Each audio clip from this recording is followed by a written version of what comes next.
रीवा जिले के त्योथर क्षेत्र में लगातार हो रही भारी बारिश के चलते स्थिति गंभीर बनी हुई है। 16 जुलाई से शुरू हुई मूसलाधार बारिश का असर न केवल रीवा बल्कि सतना और मिर्जापुर क्षेत्रों में भी देखने को मिल रहा है। इन इलाकों में नदियों का जलस्तर तेजी से बढ़ने से कई बस्तियों में जलभराव की स्थिति उत्पन्न हो गई है, जिसके चलते स्थानीय प्रशासन ने प्रभावित लोगों को सुरक्षित स्थानों पर पहुंचाया है।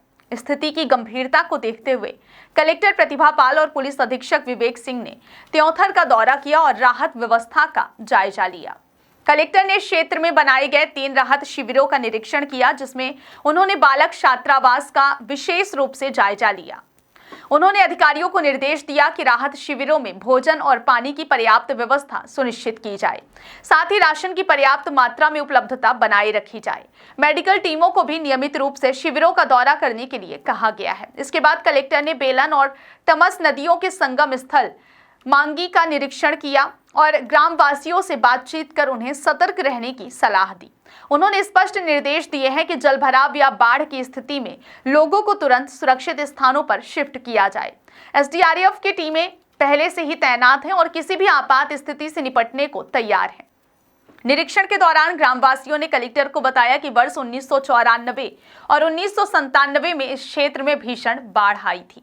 फिलहाल टमस नदी का जलस्तर सामान्य है, जबकि बेलन नदी का स्तर थोड़ा बढ़ा हुआ है। मौके पर मौजूद कार्यपालन यंत्री श्री त्रिपाठी ने जानकारी दी कि मेजा बांध के 13 में से अब केवल 3 गेट खुले हैं, जबकि अदवा बांध से सभी गेट बंद कर दिए गए हैं। इससे बेलन नदी का जलस्तर 2 से 3 घंटे में कम होने की संभावना है। एसडीएम त्योथर प्रभाष शंकर त्रिपाठी ने बताया कि नदियों के किनारे बसे गांवों में लगातार मुनादी करवाई जा रही है और पटवारी तथा ग्राम पंचायत सचिव हर घंटे जलस्तर की रिपोर्ट भेज रहे हैं। ग्राम डीही में बाढ़ में फंसे 10 लोगों को एसडीआरएफ टीम ने सुरक्षित निकालकर राहत शिविर में पहुंचाया है, जहां उन्हें भोजन और पानी की सुविधा उपलब्ध कराई गई है। कलेक्टर ने जानकारी दी कि चाकघाट, त्योथर और सुहागी क्षेत्रों में कुल 8 राहत शिविर बनाए गए हैं, जहां सभी आवश्यक सुविधाओं की व्यवस्था की गई है ताकि किसी भी आपदा की स्थिति में लोगों को सुरक्षित रखा जा सके। बाढ़ प्रभावित क्षेत्रों का हम लोगों ने विजिट कल किया है। उसमें मुख्यतः जो टमस रिवर है, टमस में और बेलन में दोनों में कल पानी काफ़ी बड़ा हुआ था, इसीलिए जो टमस और बेलन के किनारे के गांव हैं उनमें लगातार मुनादी कराई गई और सभी लोगों को इस बात की ताकीद की गई कि वो अपनी तैयारी रखें और यदि ऐसी स्थिति बनती है जिसमें बाढ़ का पानी कोई भी रिहायशी क्षेत्र में जाए तो शिफ्टिंग की और हमारी तैयारियां भी पूरी टीम ने करके रखी हुई थी। लेकिन अच्छी चीज़ ये रही कि बेलन का पानी लगातार कम हो रहा है, मिर्ज़ापुर क्षेत्र में बारिश कम होने के कारण, रुक जाने के कारण, और टमस में ज़रूर सुबह तक पानी बढ़ा हुआ था, लेकिन अब टमस में भी पानी कम होगा।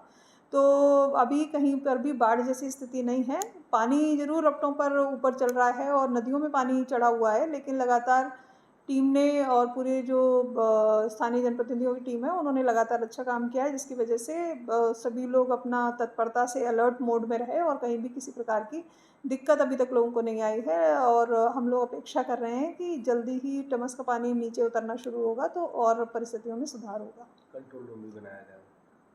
क्या कंट्रोल रूम भी बनाया गया है? कंट्रोल रूम जिले स्तर पे भी बनाया गया है, जिला पंचायत स्तर पे भी बनाया गया है। नगर निगम की समस्याओं के लिए पृथक से कंट्रोल रूम निर्धारित हैं।